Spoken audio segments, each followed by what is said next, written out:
आज का हमारा उपविषय है सर्वनाम। सर्वनाम की हम सबसे पहले परिभाषा करेंगे।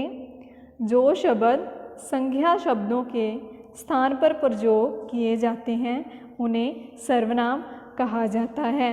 इसमें क्या है कि जो शब्द संज्ञा क्या है, किसी व्यक्ति, संज्ञा में क्या आ जाएगा, किसी व्यक्ति वस्तु स्थान का नाम आ जाता है। उन व्यक्ति वस्तु स्थान के नाम पर जो शब्द प्रयोग किए जाते हैं, जैसे वह, यह, तुम, मैं, वो शब्द क्या हो जाते हैं, सर्वनाम। जैसे मैं, तुम, वह, तू आदि। फर्स्ट एग्जाम्पल इज सीता मेरी सहेली है। इसमें सीता क्या है, संज्ञा है। अगर हमने संज्ञा को सर्वनाम में बदलना है तो सीता के स्थान पर क्या आ जाएगा, वह मेरी सहेली है। सर्वनाम के भेद। सर्वनाम 6 प्रकार का होता है। पुरुषवाचक सर्वनाम, संबंधवाचक सर्वनाम, निजवाचक सर्वनाम, निश्चयवाचक सर्वनाम, अनिश्चयवाचक सर्वनाम, प्रश्नवाचक सर्वनाम।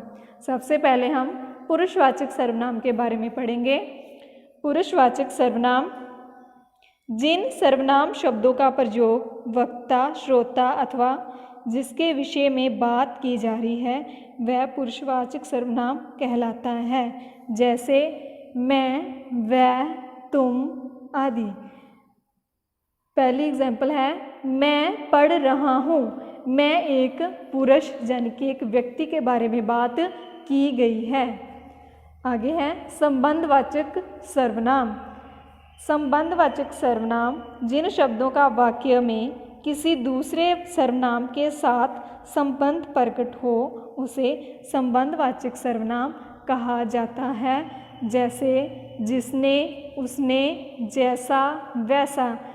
क्या होता है कि जिसने लिखा उसने मिटाया, इन दोनों वाक्यों का आपस में संबंध है सर्वनाम के साथ। कैसे, जिसने लिखा था उसी ने क्या किया, मिटा दिया।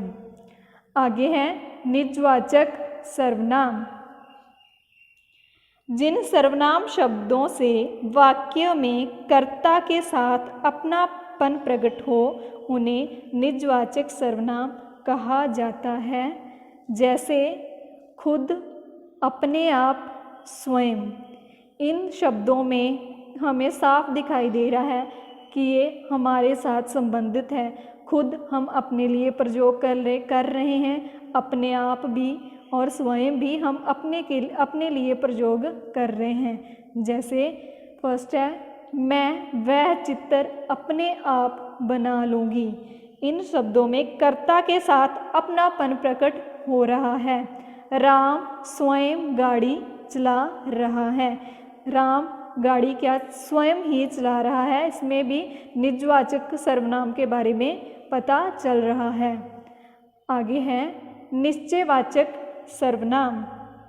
जिन सर्वनाम शब्दों से किसी निश्चित वस्तु अथवा व्यक्ति का बोध हो उन्हें निश्चयवाचक सर्वनाम कहा जाता है। जैसे वह, यह, वे आदि। फर्स्ट एग्जाम्पल इज वह मेरा घर है। इसमें साफ पता चल रहा है कि वह मेरा घर है, निश्चय है कि यह मेरा ही घर है। आगे है वह मेरे दादाजी हैं। इन शब्द में वह शब्द निश्चय की ओर संकेत कर रहा है कि वह मेरे ही दादाजी हैं। आगे हैं अनिश्चयवाचक सर्वनाम। अनिश्चयवाचक सर्वनाम जिन सर्वनामों से किसी निश्चित व्यक्ति, वस्तु का बोध ना हो बल्कि उनके विषय में अनिश्चय की स्थिति बनी रहती है उन्हें अनिश्चयवाचक सर्वनाम कहा जाता है। अनिश्चयवाचक सर्वनाम से पता चल रहा है कि जिसमें किसी भी व्यक्ति, वस्तु का निश्चित होने का पता नहीं चल रहा है। जैसे कोई, कुछ, किसी आदि। जैसे क्या है, बाहर कोई है, मेरे पास कुछ रुपए हैं। इन शब्दों में कोई और कुछ ऐसे शब्द हैं जो अनिश्चितता को प्रकट कर रहे हैं। बाहर कोई है। बाहर कोई है तो सही, परंतु हमें नहीं पता कि बाहर कौन है।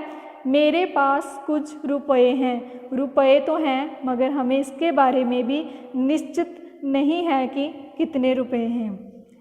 आगे हैं प्रश्नवाचक सर्वनाम। जिन सर्वनाम शब्दों का प्रयोग प्रश्न पूछने के लिए किया जाता है उन्हें प्रश्नवाचक सर्वनाम कहा जाता है। जैसे क्या, किसने, कैसे आदि। फर्स्ट एग्जाम्पल इज पौधा किसने तोड़ा है। प्रश्नवाचक सर्वनाम की एक विशेषता और भी होती है कि इन जो प्रश्नवाचक सर्वनाम वाक्य होते हैं उन शब्दों के पीछे क्वेश्चन मार्क पड़ता है। जैसे पौधा किसने तोड़ा है, वह कैसे बीमार हुआ। इन शब्दों के पीछे प्रश्न चिन्ह जो लगे हुए हैं इनसे संबोधित हो रहा है कि यह प्रश्नवाचक सर्वनाम होते हैं। प्रश्न पूछा गया है कि पौधा किसने तोड़ा है, वह कैसे बीमार हुआ। तो आगे हमारा गृह कार्य है निश्चयवाचक सर्वनाम शब्द को ढूंढें।